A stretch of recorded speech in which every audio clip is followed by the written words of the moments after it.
Hello and welcome to my channel, Hopewell Stories. What would you do if the only door to your room was welded shut from the outside? That was my life for 3 years. I'm Jamie, and I was 15 when my dad married Lydia. At first she seemed nice, smiling, baking cookies, calling me sweetheart. But that changed fast, real fast. My dad worked long hours as a truck driver. He was gone for days at a time, and when he wasn't home, Lydia's smile disappeared. She started calling me lazy, ungrateful, a burden. She said I disrespected her by leaving my shoes by the door or not finishing my chores fast enough. Then one night, after I forgot to take out the trash, she snapped. "You're not leaving this house until you learn respect," she said, her voice cold. I thought she meant grounding. No phone, no TV. Maybe I'd have to clean the garage, but she dragged me upstairs, shoved me into the attic, and slammed the door. I heard the click of a padlock, then silence. The attic was small, just enough space for a cot, a bucket, and a single bare bulb that flickered like a dying firefly. No windows, no phone, no way out. I screamed, I kicked the door, I begged, but no one came.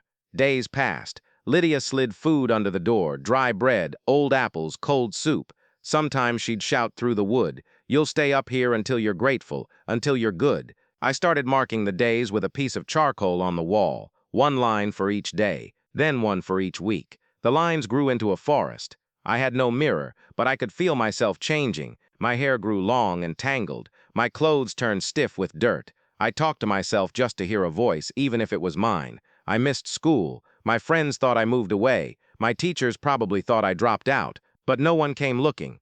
I used to think, maybe Dad knows, maybe he doesn't care. But deep down, I knew he didn't know.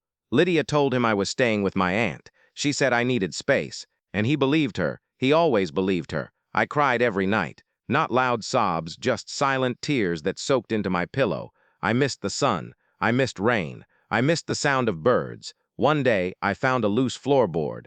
Under it, I discovered an old notebook and a pen, probably left by someone who lived here years ago. I started writing everything down. My thoughts, my dreams, my anger. I wrote about the time I caught a frog in the backyard when I was 8. I wrote about the girl I liked in math class. I wrote about how much I hated Lydia, and slowly writing gave me power, not over the door, not over Lydia, but over my own mind. I made routines. I did push-ups. I recited poems from memory. I pretended the attic was a spaceship, and I was the captain on a long mission.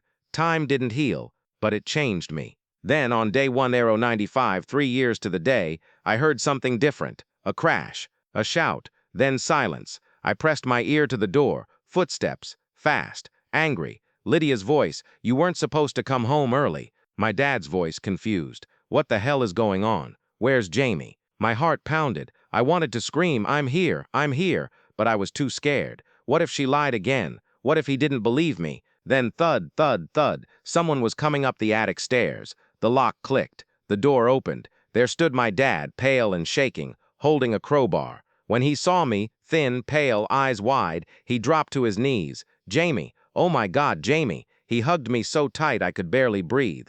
But I didn't care. I hugged him back. Later, I learned what happened. Dad came home early because he got sick. He found Lydia burning papers in the backyard. He recognized my school photo in the flames. He demanded answers. She lied at first, said I ran away, but he checked my room. Everything was untouched, dusty, empty. He searched the house, found the attic door chained shut, and then he found me. Lydia was arrested, charged with unlawful imprisonment, child endangerment, and abuse. She claimed she was protecting the family, said I was out of control. But the evidence, my journal, the locked door, the photos of my condition told the real story. I stayed with my aunt after that. Dad visits every week. He cries a lot, says he's sorry. I tell him it's not his fault, but sometimes I wonder if he should have seen the signs. I'm 18 now. I live in my own apartment. I work at a bookstore. I go to community college. I still have nightmares. Sometimes I wake up sweating, thinking I'm back in the attic, but I'm free, and I'm not silent anymore. I share my story because no one should suffer in silence. If you're trapped physically, emotionally, mentally, there is help. Tell someone, a teacher, a friend, call a hotline. You're not alone. I survived 1,095 days in the dark, but now I walk in the sunlight, and every morning I open my front door wide, because no one, not ever again, will lock me away. If you've been through something like this, speak up. Your voice matters. Share this story if it moved you. And remember, even in the deepest dark, there's a way out.